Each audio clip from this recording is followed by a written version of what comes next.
Je suis fonctionnaire de l'éducation nationale à la retraite pour invalidité. Mais je n'ai aucune invalidité. Donc depuis 20 ans, je fais appel à tous les tribunaux français pour essayer de régulariser ma situation. Mais ce n'est pas possible parce qu'il y a des problèmes de territorialité. Le TAS de Paris n'arrive pas à convoquer la MGEN de Martinique. Le TAS de Fort-de-France ne peut pas juger parce que je suis domicilié en Indre-et-Loire. Et donc, je vis avec un faux certificat et un faux statut qui me prive de toutes sortes de choses qui sont liées à la sécurité sociale, comme l'assistance sociale, le droit au travail, le droit à la santé, le droit à être soigné, le droit à la justice. En fait, je subis une sorte de déchéance de nationalité, c'est-à-dire que je conserve toujours ma nationalité, mais je n'ai pas les attributs de cette nationalité, je n'ai pas les droits qui sont associés à la nationalité française, puisque je ne peux pas travailler, je ne peux pas me faire soigner, je n'ai pas d'assistante sociale et bon, les différentes difficultés liées à ma situation tout à fait singulière. Depuis 20 ans, vous pouvez supposer que j'ai fait appel à toutes les administrations françaises pour obtenir la régularisation de ma situation. Et bien entendu, je me suis adressé à la présidence de la République. En 2004, M. Chirac m'a répondu. En 2010, M. Sarkozy. Et aujourd'hui, c'est Madame Taubira qui a le dossier en charge. Elle l'a transmis à Madame Marisol Touraine. Et il y a une enquête de la PJ de l'Indre-et-Loire et de la gendarmerie de Brouilly-sur-Claise. Il y a aussi une enquête qui a été faite par la CPAM de l'Indre-et-Loire à Tours. Et cette enquête a conclu que le responsable du dysfonctionnement de la fraude était la MGEN Martinique. Cependant, la CPAM de Tours ne prend pas l'initiative de poursuivre la MGEN Martinique.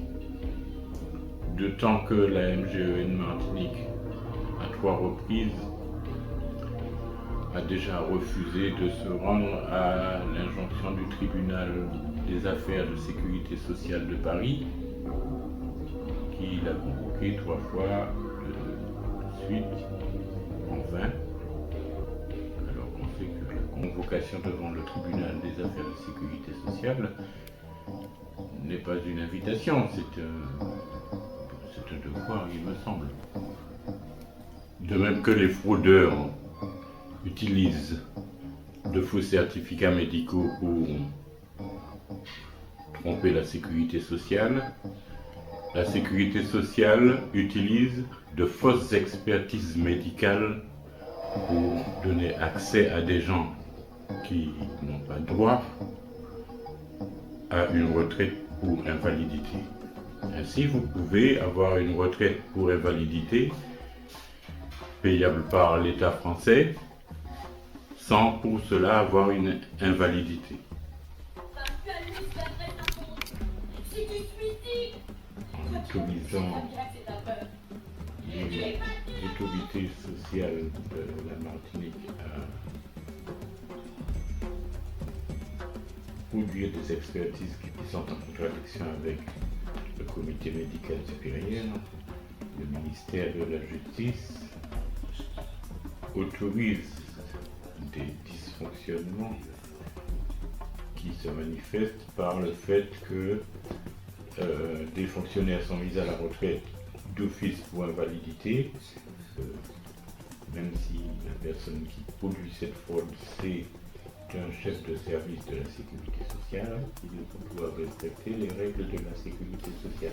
Les administrations qui reçoivent des plaintes de citoyens qui protestent contre une expertise médicale doivent répondre à ces plaintes de la même façon que pour toutes les autres plaintes et pouvoir trouver des solutions sans que la justice ne serve de prétexte à maintenir l'usage des fausses expertises médicales et par conséquent des faux certificats médicaux. Quelqu'un qui est victime d'une fraude mais qui ne dispose d'aucun moyen juridique pour faire reconnaître son statut de victime. Puisque le TAS de Paris ne peut pas convoquer l'MPN de Martinique, que le tribunal de grande instance de l'Indre-et-Loire de Tours ne peut pas prendre en charge la question parce qu'elle concerne la MGN de Martinique, et que le TAS de la Martinique ne peut pas prendre en charge ce dossier parce que je suis domicilié en Indre-et-Loire, on comprend qu'il n'y a aucune solution juridique possible pour obtenir la régularisation de mon statut social. C'est pourquoi je demande à Madame Taubira d'insister auprès de Madame Marisol Touraine du ministère de la Santé, qui est largement concernée par ce problème, mais aussi de contacter Madame la ministre de l'Éducation nationale, puisque c'est dans l'Éducation nationale qu'on accepte de faux certificats médicaux, plus exactement de fausses expertises, et de s'adresser directement à la CPAM d'Indre-et-Loire auprès de Madame Saulet, qui pourra leur indiquer le résultat de l'enquête pour fraude qui a été mise en place par son service. Je m'adresse à M. Hollande pour lui dire que je suis victime d'une fraude sociale réalisée par ses subordonnés et les responsables des services administratifs.